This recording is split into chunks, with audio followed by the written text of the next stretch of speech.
agree to the recording?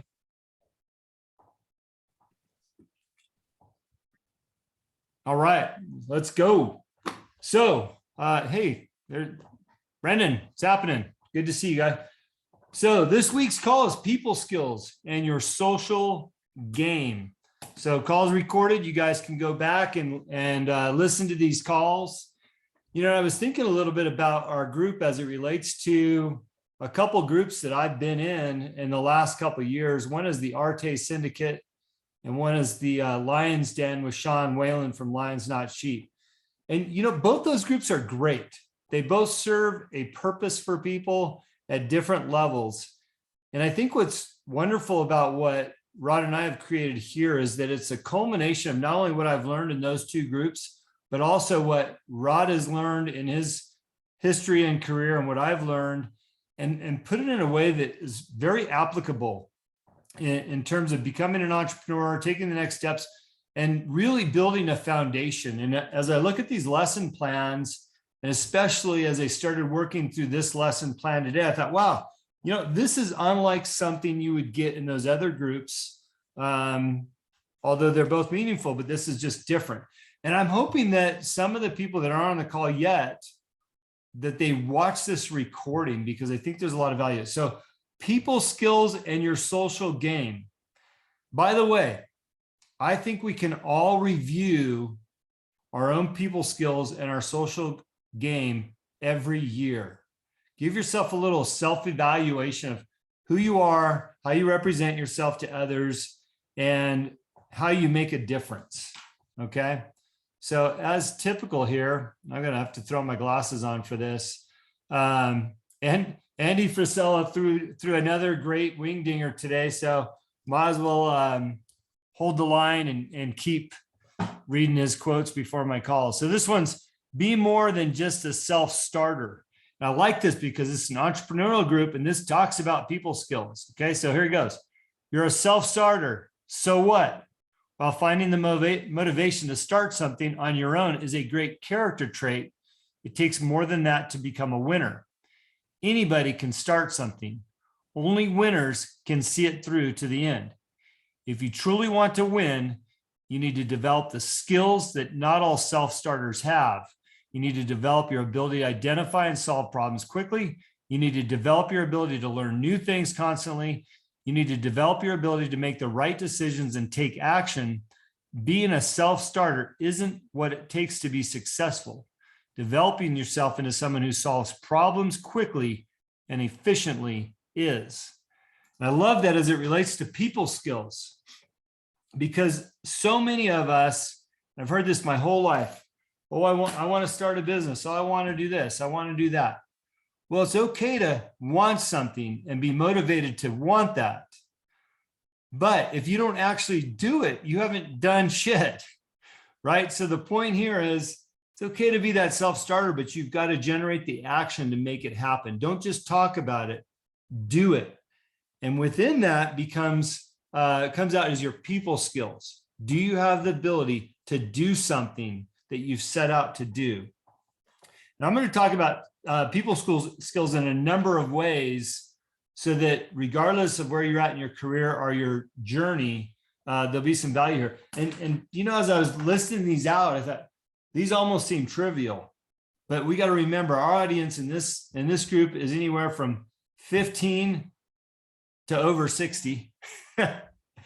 And you know, maybe some skills we never learned, or maybe some skills we forgot.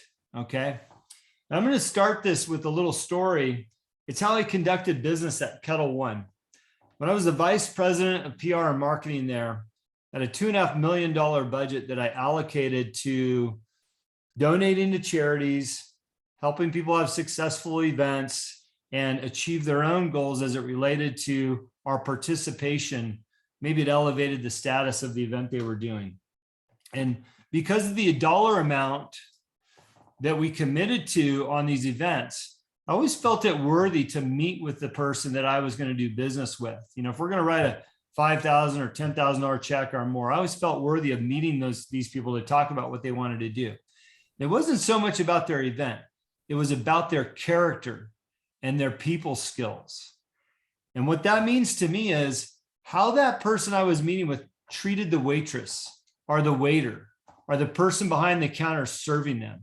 Did they have the skill to be kind and nice and generous and caring? Or were they rude and embarrassing or had high expectations, right? So my number one people skill is treat people as you'd like to be treated. And remember, there's guys like me sitting down to lunch with people like you, evaluating how you treat that server, because that's a key indicator on how you're going to treat me in business and in life.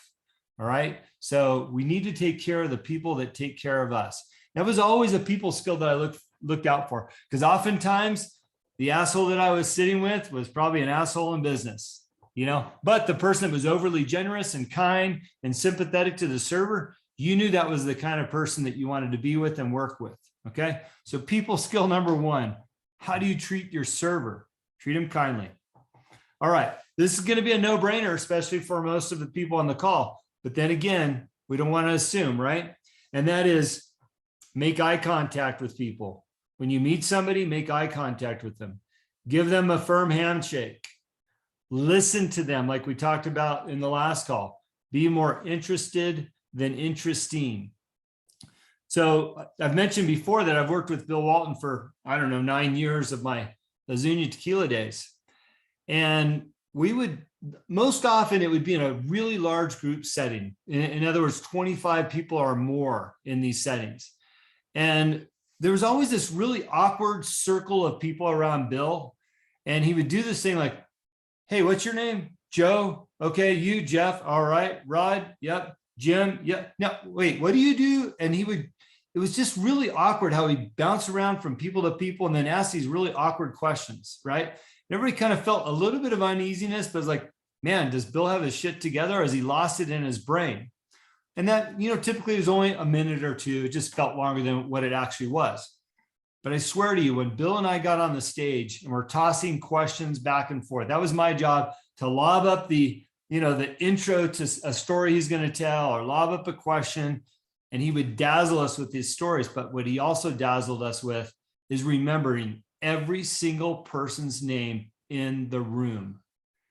And finally, after months of doing this with Bill, I said, Bill, how do you do that? How do you remember everybody's name? And he says, well, Jim, it has to be important to you. He says, that little game I play, when I meet them, that's me anchoring their names to something important. So when I get up on stage, I can remember them, right? Remember them. So, make eye contact, firm handshake, and do what you can to remember their name and who they are.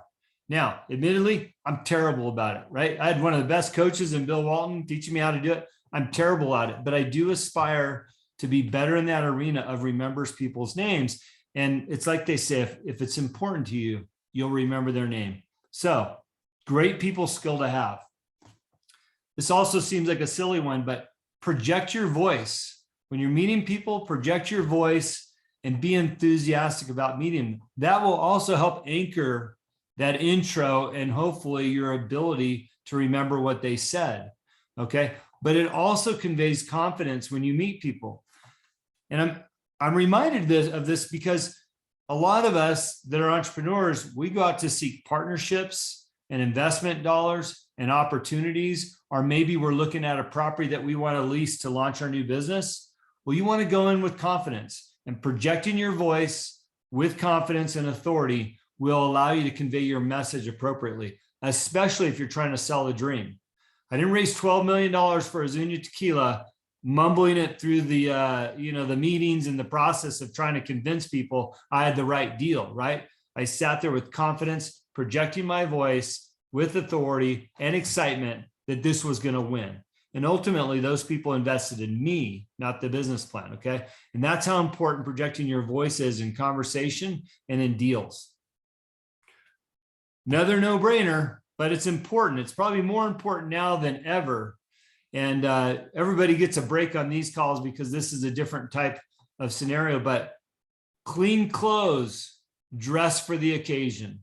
All right. Remember, the topic tonight is people skills and your social game. This falls under both clean clothes and dress for the occasion, especially on Zoom. we're all having more lessons on Zoom. We're meeting more people in these virtual realities. I can't tell you how many calls I've been on with the sales organization, with our distribution network for the alcohol business. People are sitting in their bedrooms with messy beds, wife beater tank tops, hats on sideways. They're acting like they're literally conducting business from their bedroom that's a mess, and they are, right? So clean clothes, dress for the occasion, especially for Zoom. And by the way, it doesn't hurt to get some equipment if you're going to be conducting meetings on Zoom. Jim, I see in the background, you've got great lighting, you've got great background.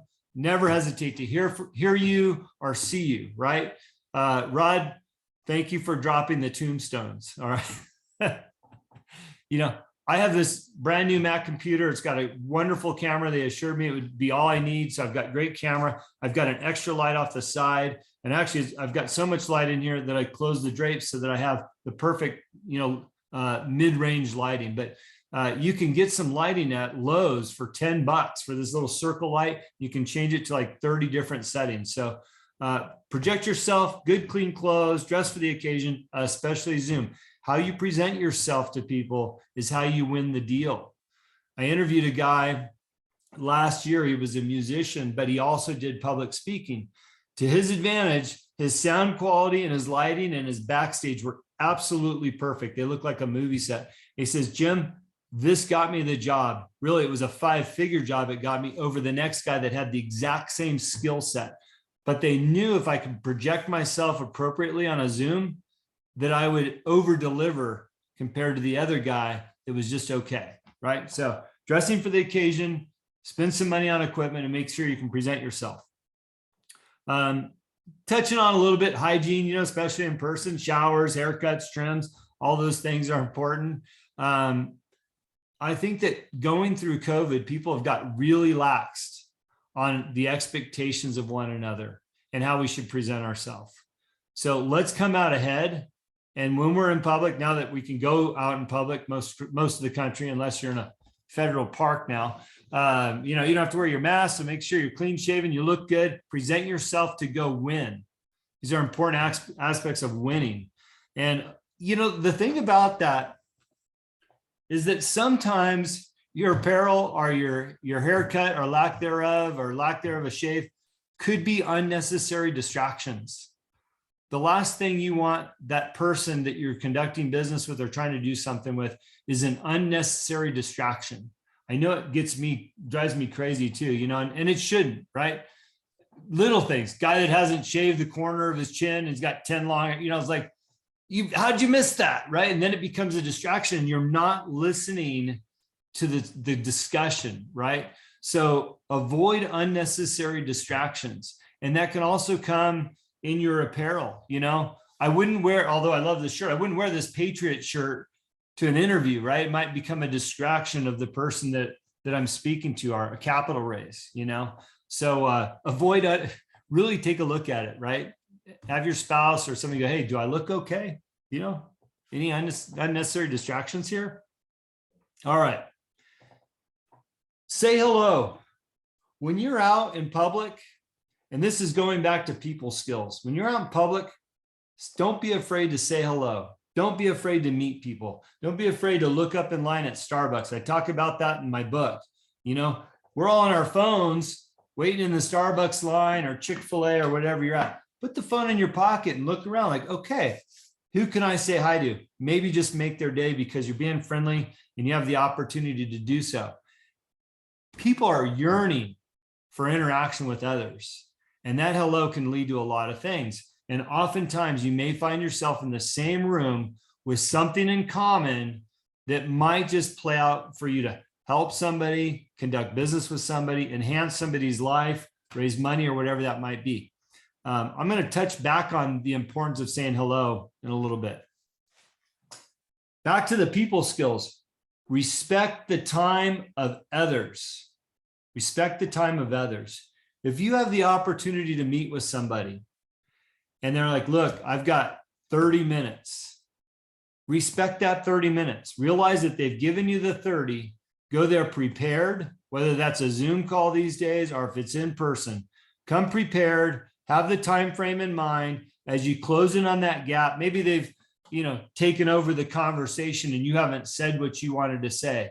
It's okay to go, excuse me, I love the dialogue that we're having, but I want to be respectful of your time. And I still have a couple bullet points that I'd like to share with you before, our time's over. That way it allows them to say, hey, don't worry about the time. I've enjoyed getting to know you and talk to you. Take as long as you want. Then you have the freedom to continue the conversation without the pressure of getting your 2 bullet points. If they're firm on their time, you've put a halt to everything that was going on outside of your own agenda, and it allows you to restructure the conversation back to your bullet points, right? So be respectful of people's time and vice versa. They should be respectful of your time, and don't be afraid to say, hey, by the way, I allocated 30 minutes to you. You're 10 minutes late. I really only have those 20 because I've got a call right after yours. So that way you start setting the parameters up for people that you might be doing business with, right? So these are real live people skills that become valuable tools to get the job done, but also to enhance your relationships with others, not only for you to them, but also for them to respect you and how you conduct your business. If they're 10 minutes late and you recognize that and you're not rude for the 20 that they're there, like, look, I set aside 30. I appreciate the reason why you're late, but I still only have 20 minutes late, 20 minutes left. We can come back to this conversation at a secondary meeting. When they leave, they'll respect you for that. They'll respect that you're cognizant of the time, but you're respectful of their reason for being late and the ability to come back at another time. Okay. So respect people's time. All right. Procrastination is a people skill that we don't want to have, but it's something that we need to recognize. If we're procrastinators, we really need to understand the strength of procrastination and how bad it can damage our goals and initiatives, especially as entrepreneurs or people seeking to take it to the next level. You've all invested in this opportunity to increase your learning. And I'm telling you that procrastination will chip away at this faster than anything else, right? Before some of you got on the call, we talked about, hey, find your guests, find your freebie. We want to grow this group. Let's find people to bring it in. Don't procrastinate. The value of you giving something will come back to you tenfold. And that's why we wanted to give you the ability to give something, right? So in your endeavors, don't procrastinate. And I'm going to touch on that again, along with the importance of saying hello, a couple of the other things I said earlier. All right, persistence. Persistence is how you get this done, okay? And it's a people skill. It's, you've heard the line, how do you eat an elephant? One bite at a time. I saw a video of a shark eating a whale yesterday. He's just gnawing at that thing, one little bite at a time. Then his eyes rolling back in his head. He's like, I'm getting it, right? That's how you conduct business. It's how you become entrepreneurs. It's how you start something. It's how you make more money, is one little bite at a time, okay? But it's that persistence, right? Persistently going after it. Dave Meltzer, it's the persistent pursuit of happiness, right? Got a couple notes here about procrastination. All right. Something that has to do with procrastination is the lack of self-confidence, right? Oftentimes we procrastinate because we don't have the self-confidence to go after that in which we want, right? So you need to look at what's giving you the lack of confidence and work through that, okay? The discipline of that comes through your own self-control of not lacking that, that confidence there, okay? Unfavorable environment, that also plays a role in, your ability to be persistent and not procrastinate, right? Put yourself in an arena where you can do what needs to be done and you can chase after those things. All right, last note on procrastination. This is a really common cause of failure, by the way. We all talk about what we want to do and we never do it. We never jump off the diving board. Procrastination is one of the most common causes, right?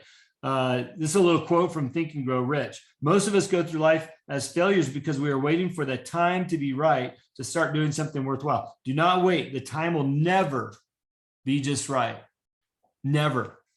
We went through COVID and, people basically shut their doors. They didn't do anything. Well, hell, Rod and I started 2 businesses on the tail end of COVID because it's over.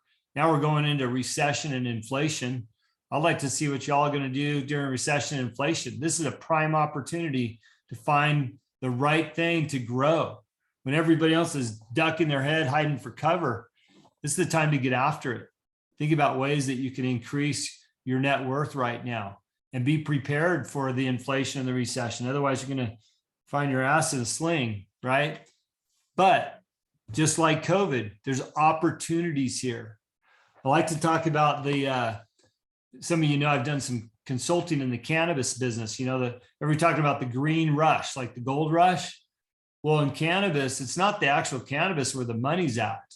It's in the picks and shovels, just like in the gold rush. The guy selling the picks and shovels at the general store in Auburn, California, as everybody went up to the American River, that's the guy that got rich during the gold rush, right? The green rush, the guys that are selling greenhouse supplies and minerals and soil, you know, topsoil to grow the weed in, and the lights, those guys are the ones that are getting rich. There's no federal regulations on that stuff. So think about when we get into this recession hot and heavy, where's the pick and shovel opportunities? Where do people need help at? What do people need? And yeah, I got a little bit off the topic here, but what I want to tie it back to is you being persistent in your endeavors. I've talked to every single one of you now, and you guys all have goals and visions for where you want to be. Don't procrastinate through this recession. And the recession is now. It's coming even harder than what it is. July, hey, national average for gas is $5.01 right now. Never thought I'd see gas at $5. That's the national average, right? So don't procrastinate and be persistent in your pursuit of what you're trying to do, okay? To go along with that, be confident in your projects, all right? And that's a people skill. Know your topics, know what you're going to do. If you haven't researched it enough, then research it some more and know your subject so that you're confident. When you take those meetings or you talk to people or you're selling your goods, be confident in that. You know, I listened to a great podcast yesterday. I always refer back to Andy. I know I read his quote earlier, but they were talking about, you know, the big trend right now. And I've actually thinking back, I've even said something about the big trend right now is, oh, I've got 10 revenue streams. I got 12 businesses. I'm making $1 million, you know. Well, shit, if you might only have just one, but you are really good at it, that one might be worth $10 million. You know, and when Andy talks about his business, he does have 8 or 9 revenue streams or more, but he waited till he was a $30 million company before he started his second one. Okay. And the point of that is be really good at what you're doing or what you want to do and focus on that. Know your subject better than anybody and be the best in the business before you start trying to do all these other things. And that goes back to, I talked about values last month.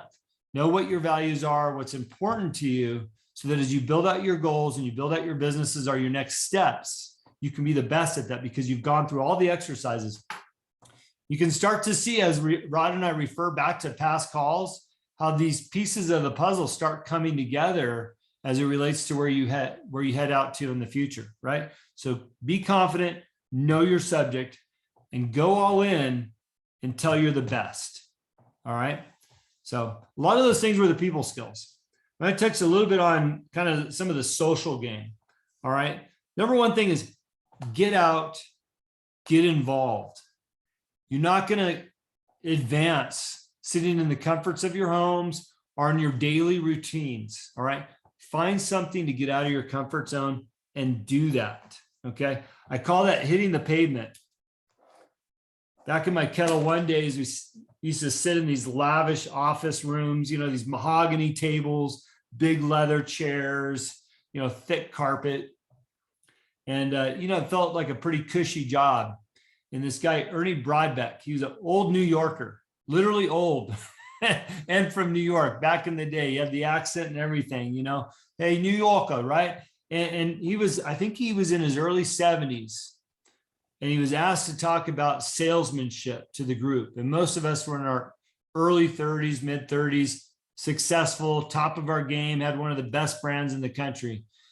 And that guy got up in his Armani or Versace suit, probably a $5,000 suit, pulled his shoes off, held them up in the air and really slammed him down on the table in front of him.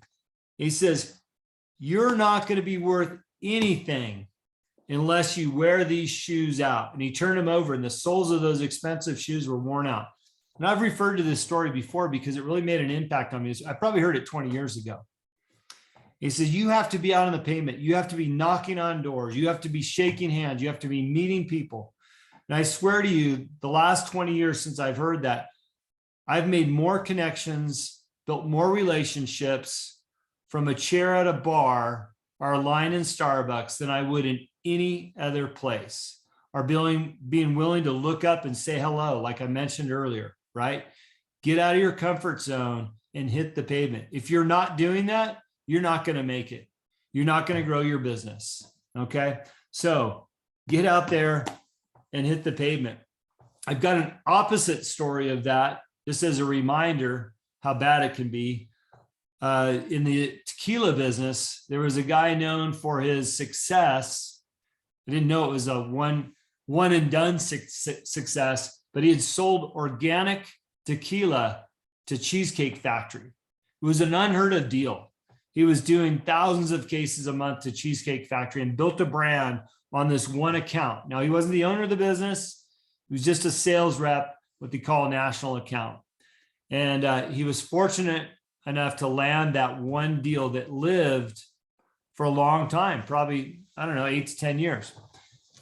He lost that job. I don't know how. He had a great reputation in the business for landing that deal, but nobody knew much more about him than that. I wound up hiring him.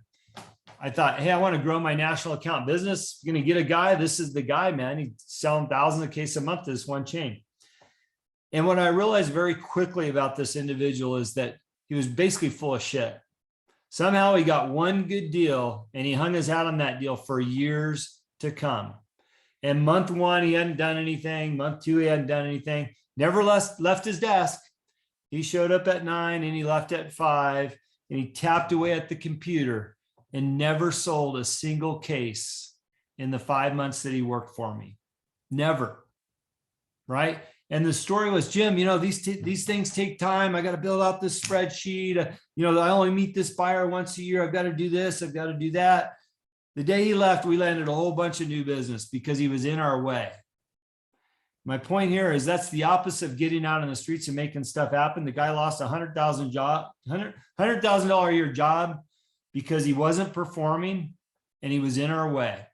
So don't be that guy. Don't be that guy that was a one-hit wonder, right? Get out in the streets, meet people, and make something happen. And at the end of the day, this is a numbers game. The more people you meet, the more opportunity you have to get that yes. If you listen to Zig Ziglar or any of those old school sales guys, or maybe some of the new guys are talking about it, you know, I want to get 10 no's so I can get to that one yes. And there's a lot of truth in that, right? You got to reach out and get those no's to get that yes, because they're out there. What do we got? Several billion people live here. I mean, the world's your oyster. There's all kinds of no's out there, but there's a whole bunch of yeses. So in your social game, what I've related that to is how you conduct yourself outside of your work environment, out in the public, how you can get out there and grow your business, right? So that's the bulk of my lesson, but I'm not done yet with you. I thought it'd be important to talk about what I'm doing right now. Okay. You know, if you've read my book, you know my story, you know some of the places I've been and how I've done business and what's made me successful. And I've been doing business consulting for the 3+ years I've lived in Montana now. And it's been going great. I love my customers and the people I've worked with. And obviously this is a new venture with the new partner, Rod, and I'm enjoying this process. I'm looking forward to seeing how this grows, but I still have other businesses. You know, I'm not on easy street. Many people might think, oh, you're probably on easy street. Well, I could do that. I could put myself on easy street, but that's not who I am. Matter of fact, I'm the opposite of that. And this group and some of the compliments that I've received from people reading my book reminded me of how I got to where I'm at today and really who I am. And so even in the last couple of weeks, I've been redefining myself. And I hope that you guys will join me on that journey through these calls and paying attention to some of the crap that I text you in the mornings or in the evenings or on the weekends, because this again, for me, is another transitionary phase. It's me taking that 1% more. Talked about doing 1% more. Well, I'm doing 1% more. And I'm trying to show by example to you guys how this thing's going to elevate. Okay. So here's what I'm doing right now. Some of it's fun. This lady, Naj Bahechi. Okay. I nailed it when I interviewed her. Her show comes out, I think Friday or Monday of next week on my podcast. The answer is yes. If you guys aren't listening to my show, there's some nuggets in there. You know, the answer is yes. Podcast show was designed for people to tell their stories of how they said yes to opportunities in life, how they succeeded, and how we can follow those stories and realize as normal everyday people, we can have success. You'll notice I don't interview a bunch of celebrities. I don't even go after them, but I've got 10 to 20 people a week that ask to be on my show. They're just like Nas, right? Now, you wouldn't know it, but Nas, unless you read her book or listened to the podcast, Nas was the executive secretary for Steve Jobs for most of the years of her career and his. Not too many people attain that level of executive secretary for Steve Jobs. She was inside his brain every single day. And she told me, just like the stories, people were scared to death of Steve Jobs. They wouldn't even ride in the elevator with him for fear of getting fired because they might say something he didn't like. I've heard those rumors, and that's true shit, according to Nas. But I learned something from her, and I've heard about it a lot, but I've just never done it. I said, Nas, how do you start your day? How do you motivate? And she's a well-being coach for CEOs and high-level entrepreneurs.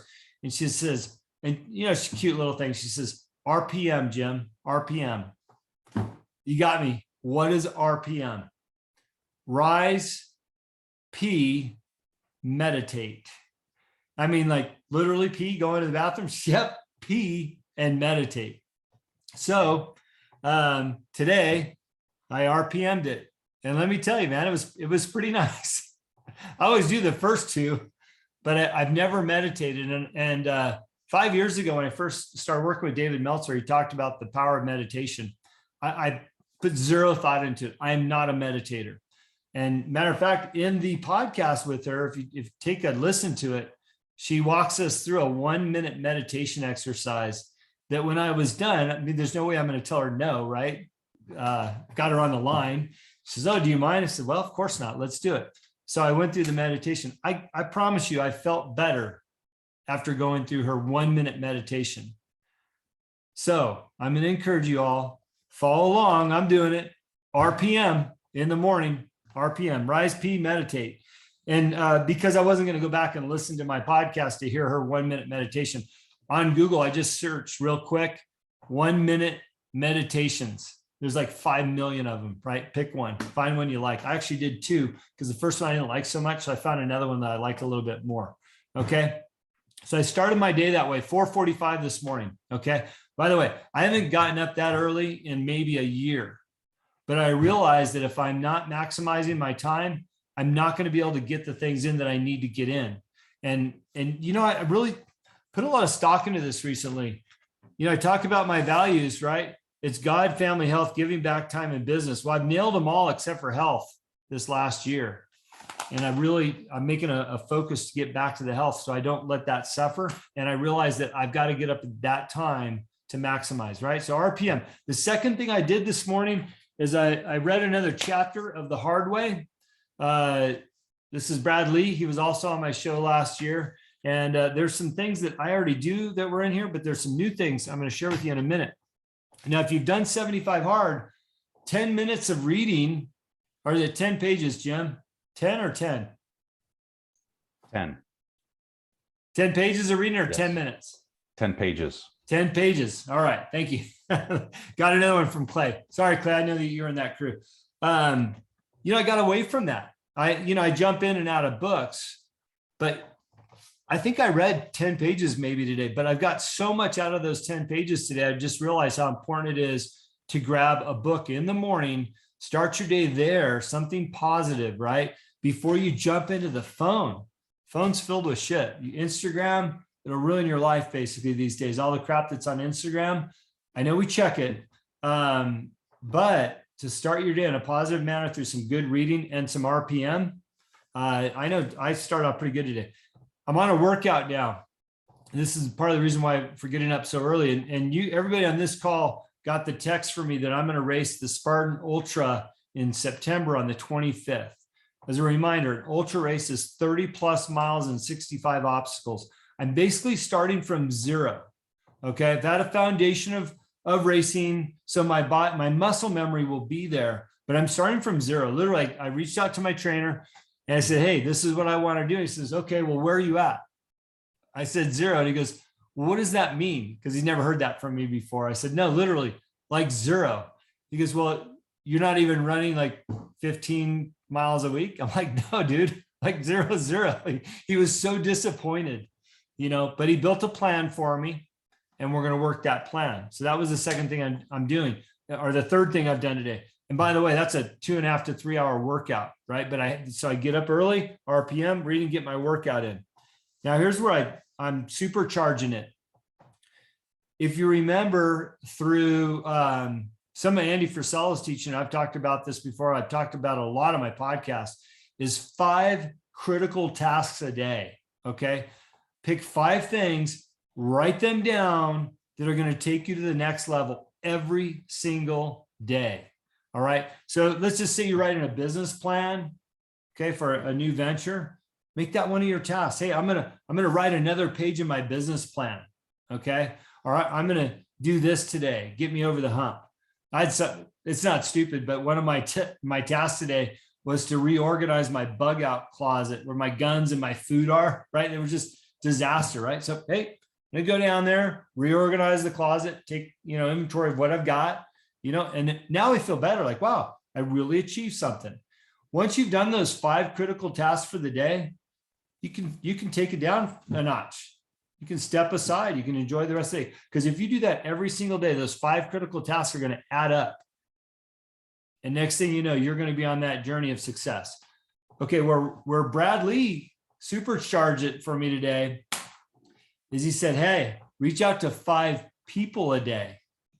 5 new people a day that you can restart your business, you can grow your business, you can stimulate something, or just reach out because you don't know what people need. Maybe somebody wants to hear from you. Maybe somebody's put it out in the universe that they're suffering. We've talked about one of the reasons for this group is because of depression and the suicide rate and being able to help people. All right. Reach out to 5 people a day. Doesn't matter. And you can do it on Instagram, Facebook, text, email, but figure out 5 people a day that you can reach out to. Not only will it change your life, but you might change somebody else's life. While we're on that quick discussion of depression and suicide, maybe be thinking a little bit more seriously about who you offer your free guest membership to here, because you might just change their life. You might be able to give them some hope where they're feeling hopeless. A lot of people out there that have stress and anxiety that they're not talking about, especially going into this recession, cost of living, gas is, $6 a gallon in some places. What am I going to do?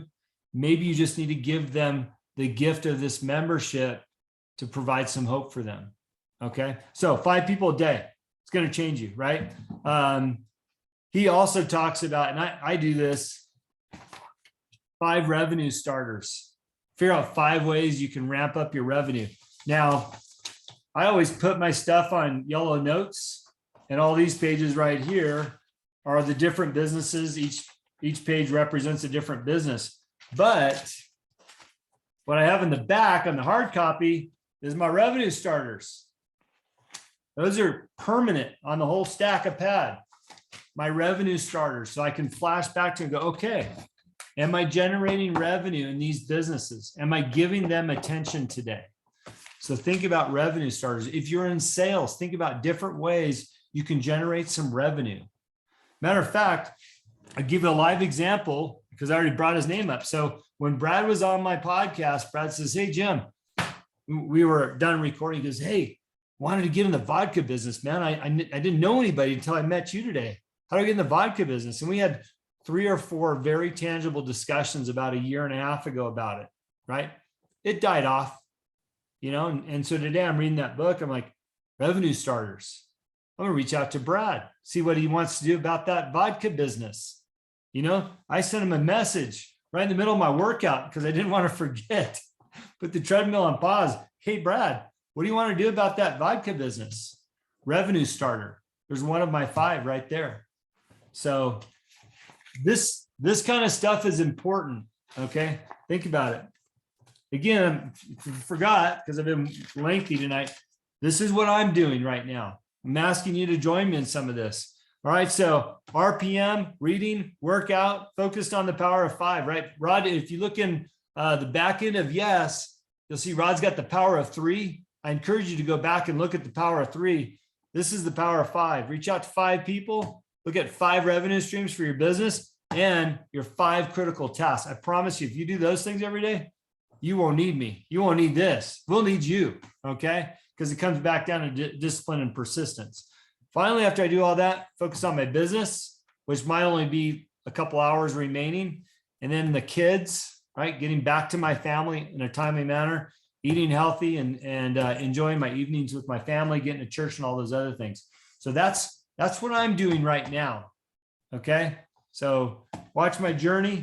Hopefully you'll watch my discipline and my persistence for these things and my pursuit to find endeavors and to help everybody on this call and all of our new members. So with that, questions? I haven't looked at the chat once because I've been talking. All right. I see we got a couple of people in agreement. Rod, you want to add some value here? And if you guys have questions, let's fire it up. Yeah, I want to make well, I've got a whole bunch of comments, but I'm going to try and keep it short if people have something to say. I'm going to give you a really, really quick story. I sit on the City County Health Board, and we've been in dire need of a new health officer for the last almost 2 years since COVID. They've burned through a few of them. So this is a 6-figure plus job with full benefits. I mean, it's a pretty neat thing. And we were down to 1 candidate in our last interview process. And the majority of the board were ready to just take this guy on. It's like they were desperate. They were feeling desperate.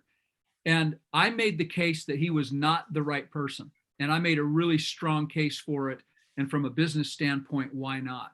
And I will tell you the reason that the first thing that stuck out during this interview was the guy. He had a button collar shirt like mine, just like this, right? This button collar shirt.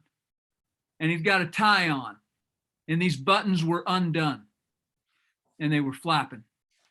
Mm-hmm. And it was first impression. It was my immediate impression. But after that, I was critical. I looked at his shoes. I looked at his fingers. I looked at how he sat in the chair. It got me looking more and more critical. And the more I saw, the more I didn't like. And it all started with buttons. It's the little things. And, when Jim's talking about how you dress, it's the little things. And they do matter, especially, that's an interview process. I mean, that's where you do have your spouse check you out, have somebody, hey, is everything all right? You might notice my hair's a little bit long right now.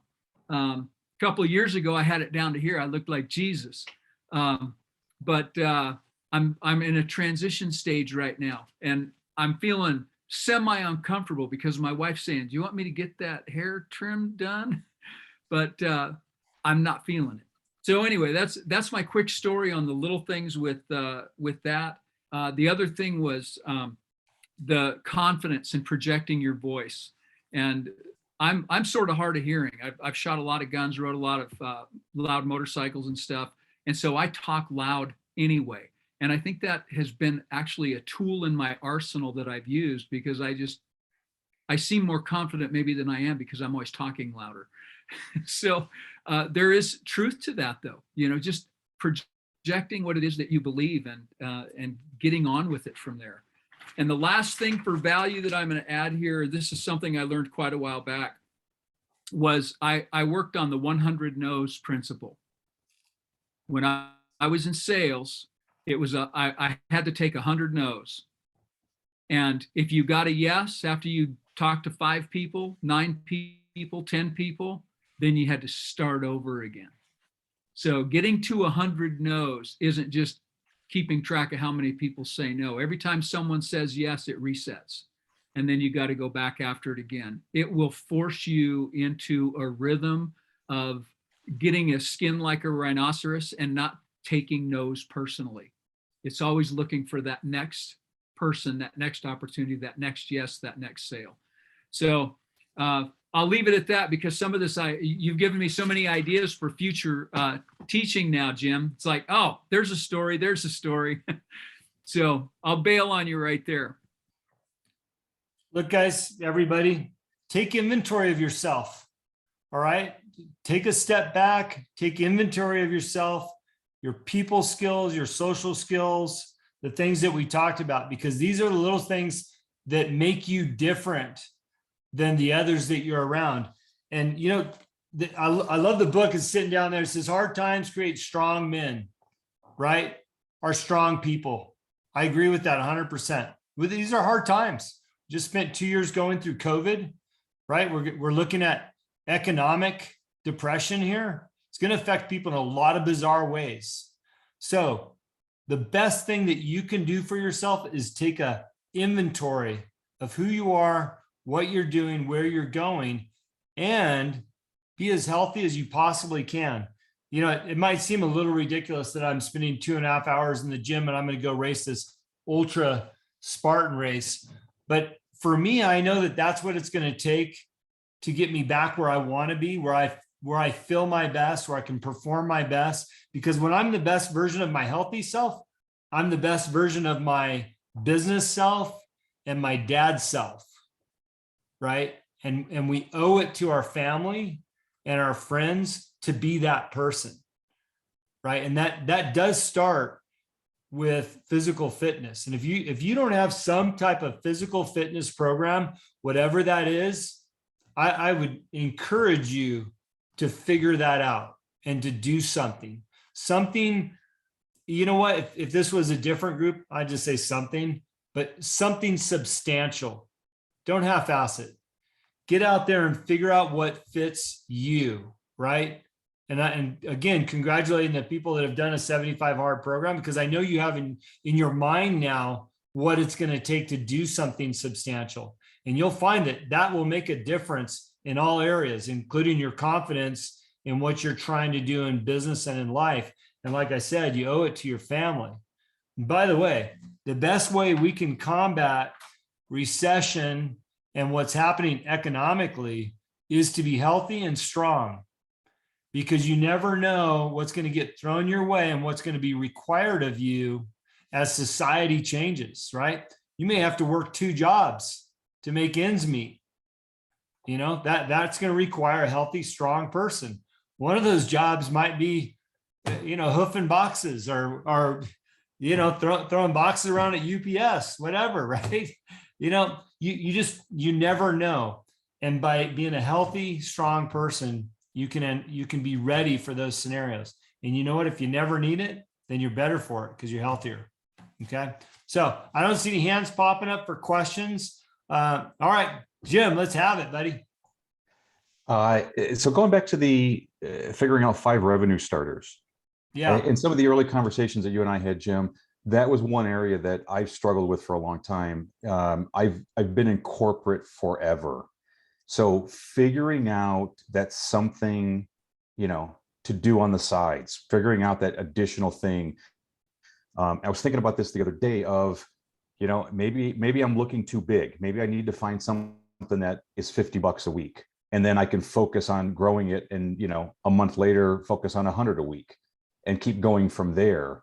So I'm changing my mindset on a little bit, but I think just in general, that's one area I struggle. You know, I think about t-shirts, I think about, you know, these other little opportunities. And a lot of times I kind of go back to the thing like, yeah, like I'm not going to start, you know, MLM things on Instagram or getting into programs like that. So I guess just looking for general advice or what other people are doing, you know, to kind of find those revenue streams. Well, look, I find it a bit ironic that we had a severe lack of participation in our Flip It contest, right? The idea is that we all have it in us to make a little bit of money. And the thing is, we need to know what that dollar amount is first and foremost, right? So you've been in corporate life, and this is a great exercise, by the way. You're in a corporate life, you're probably ceilinged out, or at least based on historical data, how long it's going to take you to step, or what that bonus might be if you do a really good job and the company has a really good year, right? So then you got to figure out, okay, what's my gap? What am I trying to make? And what kind of time and allocation do I have to put towards that? That's really going to dictate the level of enthusiasm, time, and the actual project that's going to fill that gap. And hopefully it's going to meet not only your needs financially, but it's going to meet the needs of the role you play in your family. Though I'll tell you what, Jim, I'm happy to get on the phone with you separately, because the list is long and hard, right? There's all kinds of shit out there. I looked at Palin's kind of going through the same exercise, defining what he wants to. He's got a great list. These are all the things that I'm thinking about doing. We can go down any one of those roads, but what I really want you to focus on is, what do you like doing, or what your values are, and let's find something in that arena. Now, you've been in corporate life for a long time. Certainly you've received some skill set there that you can offer to others in terms of advice, or in terms of counseling or time. Or you might even find, hey, you know what? I can give this company non-compete 10 hours a week for an extra grand, but you really got to define what it is that will make you happy if you're adding that to your schedule. And that's what you want to do. The money's out there. They print money. Hell, the United States is printing money every single fucking day, right? So there's no doubt there's money out there. We're gonna get you some of it, but let's make sure we get you some of the right money for the right reasons. Okay. So let's grab a call and just talk about some of those things that you think you might want to do. Because clearly I know you don't want to go to the pawn shop and flip something, right? I know you thought about it. I've been doing more of that since the competition. Well, there you go. There you go, Surprisingly. right? I mean, look, you could have pride in providing a little extra for your family. It doesn't matter how you get it. I'm still selling crap here too. And by the way, I think that horse is going to sell on Wednesday. So, there's a number of ways that you can make it. Let's find one that makes you happy. I'm happy to walk you through that too. Okay. So it's a good question, but it's something that we should all think about. What are those needs? Ron, I'll come back to you. Brendan, what do you got? I don't have a question. I just wanted to say you messed with my head tonight when you said procrastination is tied to self-confidence. I've never heard it said like that before, and I never thought about that before. So now I'm thinking through my procrastination, how it's attached to self-confidence. Yeah. It's a good point. I'm glad that you brought it back up, because, it's just like giving a speech, right? And I always use, like, when somebody's going to do a eulogy or they're going to give out an award, and they get up there like, I've worked with this person for 40 years. I know him like the back of my hand. And then they pull up the paper, right? And then they read the achievements and why this person's special, right? I'm lost. Do you really know that guy the last 40 years? Do you really care? Is he really that special if you have to read it? If you know something, you know it in your heart, right? You know it in your head and your soul. Okay. And that's how you should run your businesses. That's what we're talking about. Let's be the best we possibly can be in business and have that confidence. Then you don't have to procrastinate, right? You can go into that meeting, like Shark Tank's a great example, right? These people, you see these people come, the ones that are able to be on Shark Tank, they're enthusiastic. They're pitching hard. They know their business. Numbers are flying. They're throwing out their answers. That's who we all need to be when it comes to what our next steps are, what we're going to do. Jim, even in the corporate life, man, you go to your boss or your counterparts like, hey, I believe this is going to work. Okay. And I know we're going to hit over time here, and I want to get to Rod. I'm working on this exercise right now for a client. They want to launch a brand in the marketplace, and we have a CFO that he's been analyzing this crap for 6 months. And I call it paralysis by analysis. And when he keeps bringing the client back to, this will never work. This will never work. This will never work. I'm the marketing guy on the project. I'm going, this is bullshit. So Wednesday of last week, I got off the call. I'm like, I'm done with that guy. I'm going to pull together the numbers and the pro forma. I don't care if it's double the work or he's already done his exercise, because he's not getting out of his own own way. And I know the material better than he does. And I talked to the client today. Our normal calls are Wednesdays. I said, look, I'll present this on Wednesday, but this guy's driving us into a corner every week for the last 6 months. Maybe he's doing the same shit that guy did to me at the tequila company, right? Analysis, paralysis. Rod, go ahead. Okay, so first, I want to say, Palin, I'm glad you brought this up about maybe you were thinking about too big and maybe you're thinking about replacing your current income or something like that. The first thing I want to say, and this is for everyone on the call, there is no such thing as a bad profit. Okay, that's what the whole exercise with the flip it thing is. It doesn't matter if you made 20 bucks. If you started with nothing, like I had, my stuff was all free. I made 100% profit. There's no such thing. If it was 20 bucks or 200 bucks or $2,000 or $200,000, there's no such thing as a bad profit. So scaling back your thinking might be a good place to start, but change your mindset on that. Think about profit, not just how big a profit. A profit's a profit. So I'm throwing that out there for the whole group here. And the second thing is you said you've got all these different ideas. If you're not writing them down, if they're not worthy to be written down, then they're probably not good ideas or you're not passionate about them. It doesn't mean somebody else isn't though. So you ought to see I'll have to get rid of my virtual background sometime and show you the folders I've got all over my office. I've got 2 separate groups of folders with ideas in them. Okay. Some of them are business plans, half complete. Some of them are fully complete, but I write it down. If it merits further meetings, discussions, something like that, then I'll go to it. But some of them I'm going back to now. It merits a second look. But some of the things I've done, and you know that I have a t-shirt business as well. And even though I've got inventory in t-shirts, that's tangible inventory, the value in my business is I have the intellectual property. I have 11 trademarks. Those are mine. That's something that can go no matter what. So just the value of having an idea can be marketed, can be turned into something that's profitable, even if it's not tangible. But writing it down, it has to start with writing it down. Trademarks are just ideas, right? I mean, you have to turn it into something, and you have to produce something with it. But I mean, just be thinking broader scope. Don't limit your thinking, and that goes for everybody on the call. Don't limit your thinking, and write it down. That makes it real. Then you can deal with it. You can check it off and say, okay, I wrote it down. I don't like it now, but don't throw it away. Don't wad it up and throw it in the garbage can. Put it in a file somewhere. You might not have thought about it in the right way or with the right people or with the right attitude yet. You might come back to it 2 years, 3 years from now. Okay. That's it.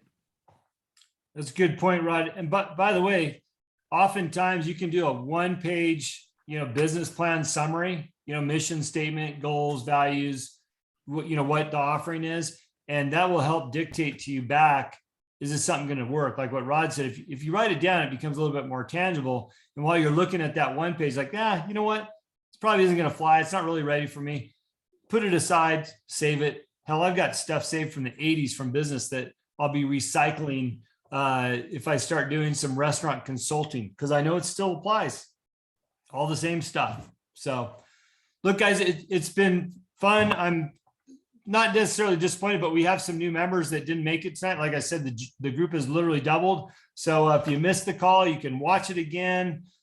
These all sit in the library. We're going to start adding more stuff to the library, some different updates there. As long as we can manage it, Rod and I are happy to take your phone calls and, help with your individual projects. When this thing gets too big, then you'll have had a lot of extra value early on, and hopefully you'll be helping us bring value to other people. So thank you so much for everything. Have a great week.